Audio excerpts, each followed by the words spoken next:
Who wins, and please tell me why? I'm taking the Chiefs in a very high-scoring game, Skip. Basically, you're guaranteed 30 points when Mahomes starts in a playoff game. And if you look at his playoff games over his career, and I know it's brief, he scored at least 30 points in every playoff game. And he's on that pace last week until he got knocked out, 2 or 3 minutes into the third quarter. And so that's what you're up against. And I think Buffalo knows it. If I'm not mistaken, Josh Allen says we got to outscore. He knows their defense. The days of you holding this offense down to 17 and you winning the 2017 game, Skip, I don't see that happening unless you can coax 4 or 5 turnovers out of Mahomes, and I just don't see that happening. He's 24 of 25. So basically his last 25 games, he's won 24 of those.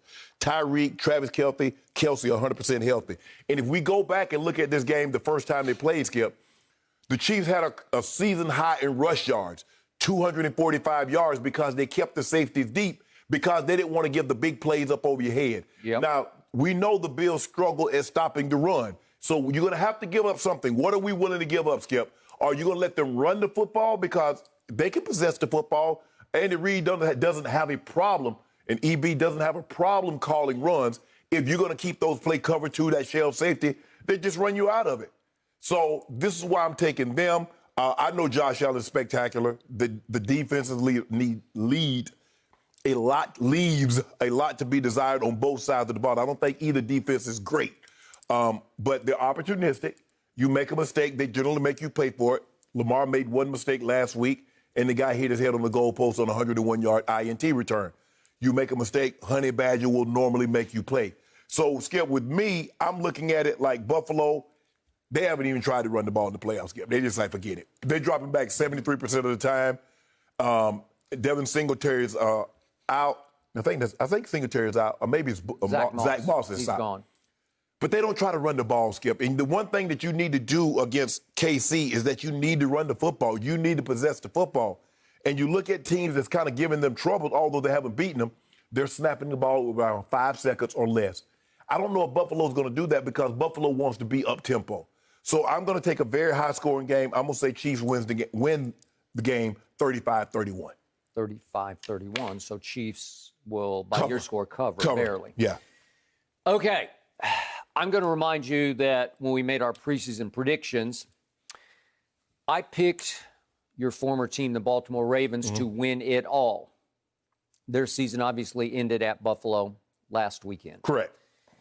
And yet, I still think Baltimore would have won that game if Lamar hadn't hit his head on not the goal post, but the turf in the end zone, right, and been gone for a fourth quarter in which he would have had the wind behind him, because in the second quarter he threw for 111 yards with a really strong wind. And I think he would have been hard to stop in the fourth quarter, but we will never know that. I also threw in my prediction before the season started, if I had any guts, I would pick the Bills to win the AFC. And you were a little surprised, if not shocked, that I said that. Yep. I wasn't sure Josh Allen had come of age on time to pull that off, but I like the culture that Sean McDermott has slowly but surely established. I like the way they play defense, how they hang in, and how smart the secondary is. They have playmakers all through their secondary. And I just like the feel of this team and its momentum, the steps it's taking toward getting to a Super Bowl. Maybe I should have listened to myself. So now I am going to listen to myself, and I am going to pick Buffalo just because that's all I have left for my preseason prediction, that I almost went there, so I'll go there now. But why would I go there? Well, to me, Buffalo is heading straight north in a good way. And Kansas City, I'm not saying they're heading south, but they're just teetering along heading south, because if these cats have 9 lives, it feels like they just used them all up. Because over their last 9 games, the Chiefs' last 9 games, they have been highly unimpressive, to the point it feels like each of those games they've been on borrowed time. It felt like they were on borrowed time through the whole playoffs a year ago, when they fell perilously behind to the Texans at home, and then the Titans at home, and then the 49ers at the Super Bowl, perilously behind. They're behind in the Super Bowl 20-10 all the way into the fourth quarter, and down 20-10 late third, Mahomes threw a terrible interception. Down 20-10 early fourth quarter, he threw another horrible interception. Yet they live to tell. They just keep living to tell. And you got me when you say, yeah, what did the scoreboard say at the end of the game? Well, they won. But look at these last 9 games, shall we? Look at margins of victory. Carolina at home, they won by 2. At Las Vegas by 4. At Tampa, we remember that game. Brady got back in the game at 27-24 and never got the ball back. But they hung on to win by 3. Denver at home by 6. At Miami by 6. At New Orleans by 3. Impressive, but by 3. Atlanta at home by 3. Not impressive. Then nobody played against the Chargers, but they lost by 17 at home. Cleveland at home, they won by 5. Okay, so it's like barely hanging on for dear life.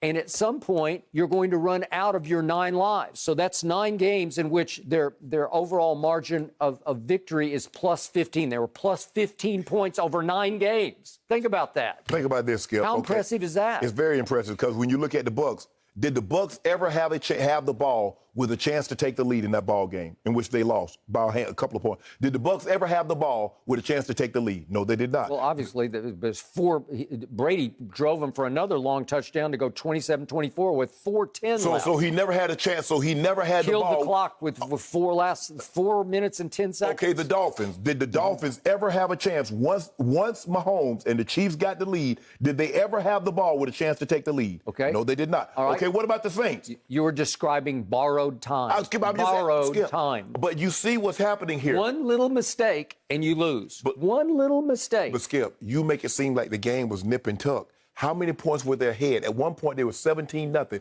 At one point, they were 14, 15 points in front of the Saints. At one point, they were what? 30-10 in front of the Dolphins. So you make it seem like the game is nip and tuck. Hanging on for dear Skip, life. when you get ahead by that much, you don't do anything reckless. And the defense plays different. Guys, listen to give them nothing cheap, nothing deep. And so they get a lot of these completions.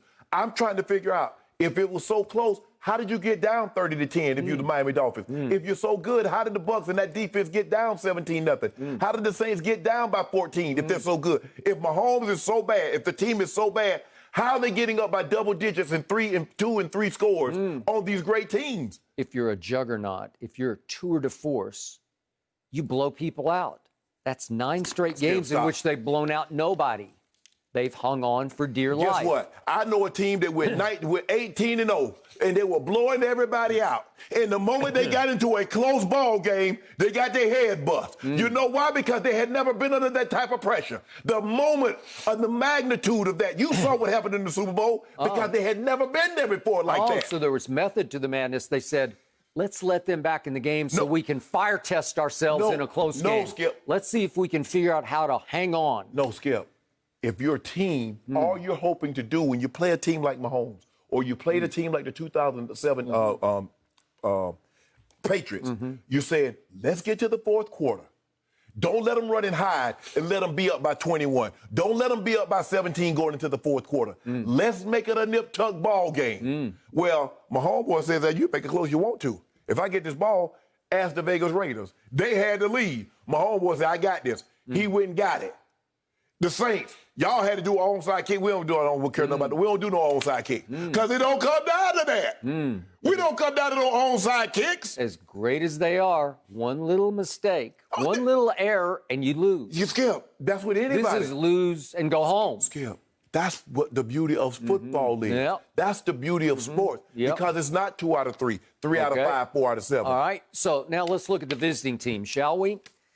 The Buffalo Bills have almost quietly won 11 of their last 12 games. Yeah. And obviously, that should have been 12 of 12 games because at Arizona, with 34 seconds left, that guy on the left, number 17, hit his favorite receiver. You could argue maybe the most productive and best receiver in football right now, the most unguardable receiver in football, Stephon Diggs. He hits him with a touchdown pass to put them up 30-26. They're up 4, so it's a field goal can't even catch them at that point with 34 seconds left, and you know what happened. The Hail Murray happened, and they lost at the buzzer.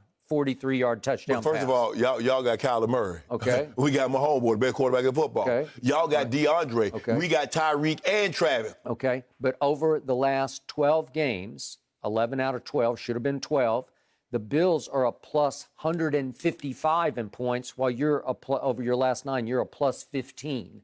Whew. So one team is just taking off, and the other one's just sputtering and just sort of hoping to stay airborne as long as possible. Just choking and coughing toward the You know what, finish Skip line. Bayless? It's a funny story. I remember my homeboy came and picked my homeboy Bucket.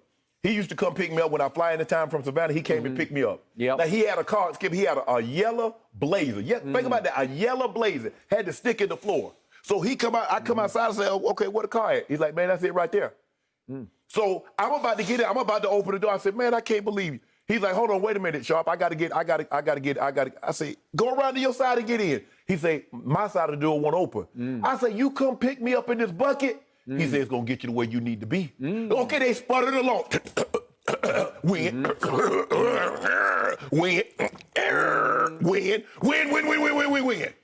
So what you want to do? You want to ride it? Guess what, Skip? I used to fly. I got a little money now. I fly a little first class. But when I didn't have no money, guess what? I sat the back of the plane. Because guess what, Skip? It gonna get there at the same time. All you doing is getting off the plane before me. So as long as I get there, fine. So as long as I win the game, you want all these style points. You want Tom Brady threw for 5. I remember when Tom Brady threw for 505, about 5 or 6 touchdowns. Caught that. Came to see your club. Came to the club. The Bills haven't just been flying in first class for 12 games. They've been flying the plane for 12 games. Skip, but they fly our airline. They work for us. Did you see what we did when we went to Buffalo? Now, I know they're a different team. That guy on the left, Josh Allen, is a different quarterback than when they faced him, I don't know what, week 5, week 6. He's a different animal. Stephon Diggs is a different animal. Cole Beasley, their offense is different. But their offense is not going to be on the field the whole game. They're going to have to deal with my homeboy. Now, if I'm Buffalo, what I'm going to do, Skip Bayless, I'm going to see how healthy that toe is. You say the man toe I'm good? glad you brought that up. That was my next point, because see. the concussion is a concussion, but we don't even know if he actually had a concussion. Right. He's just been in protocol. I fully expect Patrick Mahomes to play and play well in this game, but I'm not sure about a turf toe, because that's going to inhibit him from moving in the pocket. Now, I'm not talking about running, but even moving in the pocket the way he usually does. He'll be fine. I think you just brought it up because you're worried. He'll be fine. Okay, so all he's that's going to do a is big put that steel insert in his shoe so the toe doesn't bend. Yeah, he's going to walk he's going to walk flat-footed and club-footed. It's okay. But guess what? Ain't nothing wrong with this. Get that, Trav. Okay. Reek. How about It that just face? feels like the Kansas City Chiefs have been cruising for losing at some point. Just cruising for losing. Just I some, love it yeah. when we're cruising. We cruising right to Tampa. We cruising right to Tampa. As a matter of fact, Skip Bayless, after the game, we got the bags packed. Did you just go Smokey Robinson? Hey, you know about Smokey. No, do I? That's a top 5 all-time song for me, and I listened to it this morning on the way into you Fox. really? I did. Yeah, okay. Cruising by Smokey Robinson, and it's now the star song of a new, I think it's an Allstate commercial. Yeah, on the moon. You know why you listen to that song? Because you're going 5 miles an hour. I don't listen to that old slow song like that right there. I actually flew here. I was airborne on Avenue of the Stars. There's no I was competing airborne. how we Yeah. get to work, guys. You Yeah. guys can save the competition for the And desk. by the way, last quick point, I think the weather is going to be more foul in Kansas City on Sunday evening than it will be even in Green Bay, because it's going to rain. It's going to be a cold rain with high gusts of wind. So Well, I think that's made for the guy from Wyoming. both quarterbacks have the type of arm to neutralize the elements. Yep. Thank you for watching. You can subscribe here to get the latest from the show, and be sure to check out more of the best clips from Undisputed, or go watch a few other segments from our other shows on FS1.